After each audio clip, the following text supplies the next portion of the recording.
Hey there, you leaders, managers, supervisors. Are you tired of working with a team that is as performing and cohesive as a herd of cats? Well, fear not, my friends. In this video, I'm going to show you the power of deeper relationship to build a truly high-performing team. Grab a cup of your favorite drink and be ready to turn your herd of cats into a genius team. My name is Greg Angelbert. I've had a 20-year corporate career where I went from being a trainee to eventually a vice president and managing director of a business. And from managing myself to eventually about 1,000 people. Today I'm a master coach helping people, teams and organizations to know themselves, to see their future self and be their future self. Let's talk first about what's a deeper relationship. A deeper relationship is a connection between two or more individuals that goes deeper than just simple chit-chat between people. That involves a sense of mutual understanding, respect, trust, and a willingness and capability to be open and vulnerable to each other. Some people call that psychological safety in a team. And by the way, that is the #1 trait for successful teams that Google identified when they did their project Aristotle. If you want a description of that project and its results, check out in the description. A study from the Academy Management Journal on social capital and team performance found that one standard deviation increase in social capital was associated with 24% increase in team performance. And that's measured by objective metrics such as productivity, quality, and innovation. So it means essentially building trust within a team, which in turn allows for better collaboration, communication, empathy, and understanding. It also brings better conflict resolution, an increased feeling of engagement in your job. And it's just plain nicer that way. We don't act like robots, we act like humans. Considering the time we spend at work, denying our need for social interaction at work, for deep social interaction at work, is a sure recipe for not feeling too good about ourselves most of the time. The key aspects of bringing a deeper relationship for you and your team are personality traits, strengths, development areas, interest, values, and purpose. The easiest way to get to know somebody better is to start knowing their personality traits. And that starts with knowing yours, by the way. For that you need a common language and definition so you can speak the same language with others when you describe each other. There are great tools to do that. One is called the Big Five, the other one is called the MBTI. And you can find links to free tests in the description of the video. For instance, the Big Five talks about 5 key categories like openness to experience, conscientiousness, extraversion, agreeableness, and neuroticism. With those descriptions for yourself, for each member of your team, and having a conversation about them, discovering each other, you can go a long way to understand why people do what they do. And you will understand also what situations are more difficult or easy for people depending on their personality traits. And as we build stories in our mind about other people without necessarily knowing, you will start to change those stories into something which is probably more positive. And more importantly, not only more positive, but real stories. Let's talk about something that makes everybody feel good in a team, and that's everybody's strengths.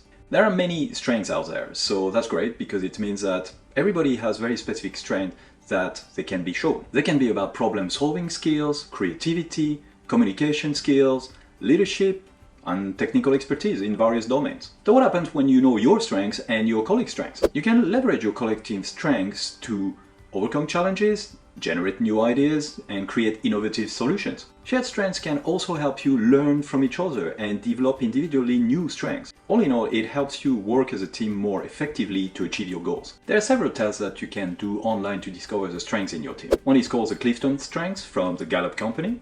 Another one is a VIA Character Strength Survey. And you can find links in the description. And the best way to discuss that in the team is to actually start with making everybody guess each other's strengths.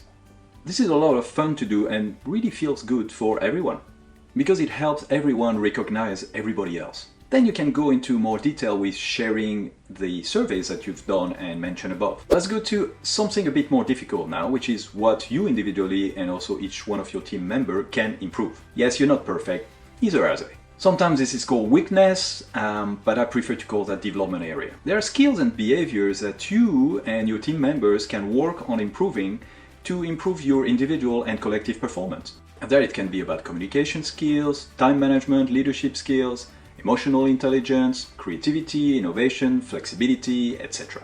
So how do you know what to improve? It has been observed that other people's views are usually much better than our own views on ourselves. So ask people around you. This can be done with feedback, which you can find a whole video here to look at and discover how you can have proper feedback in your life. Or you can do it with feed forward, which is a lot easier to get into than feedback, and you can also find a lot of information in this video.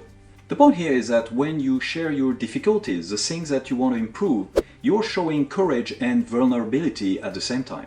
And those are essential to build deeper relationships. You like this video so far? Then you know what to do, and also subscribe to the channel and put the notifications on if you want to hear about content like that every week. For the summary of key points of this video and any of the tools that I'm using plus exercises, check out my Patreon. And also check out other videos from other YouTubers who talk about the same concept of deeper relationships. You know what's fun? To know what is fun for other people. Shared interests are hobbies, areas of interest, activities that you have and other people in your team might share. Those interests can be part of work, they can be about your personal life, and they can be anything about sports, they can be about music, reading, travel, etc. When you have shared interests, it can create a sense of camaraderie, connection. You bond over your mutual interests, and that can help to break down any barriers that there is in the team and also foster a more positive and supportive work environment. Shared interests can also lead to increased creativity and collaboration because you bring your unique perspective, experiences to the table. So just be curious. Do an icebreaker with your team where you ask for their interest. And if you want to have a more detailed and professional analysis of your interests, you can use the Holland Code survey. There's a link in the description. Now we're going deeper and to what truly makes a team trust each other, live the relationship, and go in the same direction. Shared values are belief, principle, or standards that are important to you, your team, or your organization. Shared values are those that are held in common between most members of the team, and they inform your decision making and also inform how you behave on a daily basis. Shared values can include things like integrity, respect, responsibility, innovation, teamwork, etc. These values are important because they provide a common language and framework for people to work towards the same goals. When your team member shares the same values within a team, you're more likely to understand each other's perspectives, priorities, and also you can make decisions more easily as a team. Much more about how you can discover and build your team values in this video. Let's go even deeper now. A shared purpose is a common goal or mission that is shared between all your team members or in your organization. It is a clear and compelling statement about why your organization or your team exists and what you want to achieve together. A shared purpose provides a unifying sense of meaning and direction, and it helps motivate your team members to work towards a common goal. It's important that everybody starts with their own purpose first, because it helps center themselves before everyone is building the purpose for the team. You can express your team purpose in many different ways. It can be a mission statement, a vision statement, or it can just simply be a set of values. And it will create a sense of unity and cohesion. You're able to see how your individual contribution works with the total team contribution, and you work together more effectively to achieve all of your team's goals. And it builds a distinct identity that will shine and attract other people to your team. Much more about how to create your life purpose statement for yourself and your team in this video here and here. There's one key enabler for all we have talked about so far to work. That's your mindset. The way you approach each of those elements to build deeper relationships. First, are you convinced that you want to have deeper relationships? If you're not, you're going to struggle every step of the way. You also have to be curious about yourself and other people. And you have to be caring too. You're doing this for yourself and to also care for others. And you can also focus on any positive intent that you want to have, what you want to achieve as a team. And you also need to set yourself to trust that other people are coming with positive intent. And one last thing is to also keep a little bit of carefulness.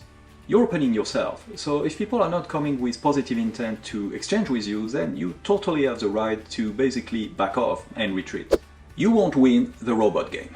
AI and robots will win that game.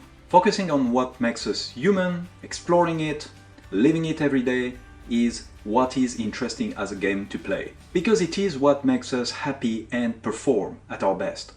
What can you apply this deep relationship framework to? Well, you can apply it to friends, family. The depth of relationships that you have with your friends, with your family, depends exactly on the same steps. Sounds like a lot to do on your own?